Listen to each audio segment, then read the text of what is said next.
प्रत्येक निर्माण कार्य, हायवे असो, रस्ता असो, सफाई असो, सगळं सगळं करणारे श्रमिक, ज्याचा एक भाग तुम्ही आहात.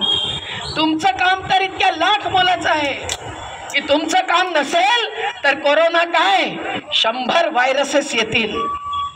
मी गोदावरीच्या काठी गेले होते, एक कार्यक्रम होता गोदावरी वाचवण्याचा, आणि तिथे मी बघितलं की कचऱ्याची गाडी आली आणि सफाई कामगार जे या कायद्याखाली श्रमिक आहेत, त्यांचा अधिकार आहे, ते असा हाताने कचरा उचलून त्या गाडीत टाकत होते.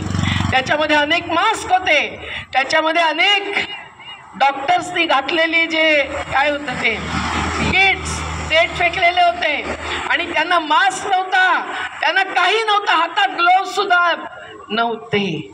लगेच मी त्यांच्या ठेकेदाराला आणि नाशिकच्या महानगरपालिकेतल्या अधिकाऱ्यांना जेव्हा प्रश्न केला, झापलंच म्हणा तुम्ही, तेव्हा मग त्यांना ते देणं सुरू झालं.